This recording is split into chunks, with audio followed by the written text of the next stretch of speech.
அதோட செயல்களில் செயல்களில் வலிமை கிரியம் இச்சா சக்தி கிரியா சக்தின்னு இருக்க மாதிரி செயல்களில் வலிமை அதுதான் கிரிய சக்தி.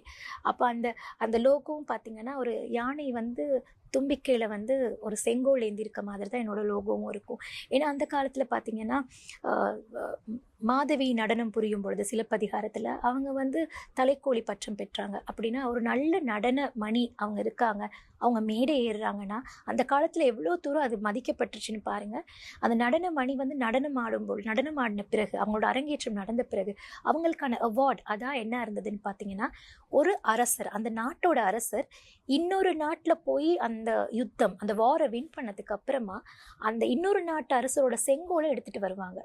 அந்த செங்கோல் இருக்கு இல்லையா, அந்த இன்னொரு நாட்டு அரசரோட செங்கோலை அவங்க வந்து வின் பண்ணி எடுத்துகிட்டு வந்ததுக்கப்புறம் அந்த செங்கோலில் நல்ல புனித நீரெல்லாம் கொண்டு கங்கை அப்படி புனித நீரெல்லாம் கொண்டு அபிஷேகம் பண்ணி அதில் நிறைய ரத்தினம் அந்த ரத்தின கற்கள்லாம் வச்சு அலங்கரித்து அந்த செங்கோலை அந்த யானை கையில் கொடுத்து, அது டான்ஸ் படித்தவங்களுக்கு தெரியாதவங்களுக்காக சொல்லுவேன் கதைகளை கேட்கும் போது. ஏன்னா யாருக்குமே இந்த மாதிரி கதைகள் வந்து ஆசைப்படக்கூடிய கவிதைகள் கதைகளா இருக்குது. காரணம் வந்து எங்களுடைய கடவுளுடைய சம்பந்தப்பட்ட நிறைய விடயங்கள், அதையும் தாண்டி புராண கதைகள் என்பது வந்து போற்றப்படக்கூடிய விஷயங்கள், அதைத்தான் நாங்க வளர்க்கணும். சொல்லுங்க. அப்ப அதுல வந்து அந்த யானை கையில அரசரோட பட்டத்து யானை கையில அந்த செங்கோலை கொடுத்துட்டு அதை வந்து அப்படியே அந்த நகர்வளம் வந்து அதை வந்து ஸ்டேஜ்ல அவங்க மேடையில வந்து ஓரமா வச்சு நடனமணி ஆடின பிறகு அவங்க நல்லா ஆடுறாங்கன்னு சொல்லி அந்த தலைக்கோழி அப்படின்ற அந்த பட்டத்தை வந்து அந்த செங்கோலால இதாக்குனது தான் கொடுப்பாங்க. ஸோ வந்து அந்த தலைக்கோழி பட்டம்ன்றது மிகப்பெரிய ஒரு பட்டம்.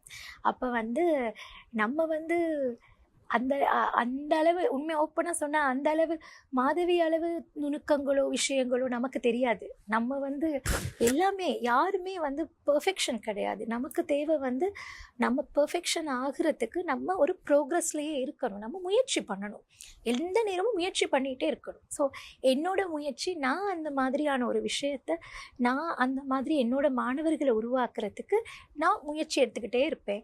நானும் நிறைய கற்றுக்கிட்டே இருப்பேன். நான் அந்த அளவு மதிக்கப்பெற்ற ஒரு கலையை நான் சொல்லி கொடுக்குறேன். ஸோ அந்த அளவு அதை ஒரு நுணுக்கமாக நான் சொல்லி கொடுக்கணும். நான் ஒன்றும் அதில் மேதன்னு சொல்லி அந்த லோகோ வைக்கல. அந்த அளவு நுணுக்கமாக நம்ம கற்றுக்கணும் அப்படின்றதுக்காக அதுதான் என்னோட லோகோ. அந்த யானை வந்து அந்த செங்கோல் வச்சிருக்கிற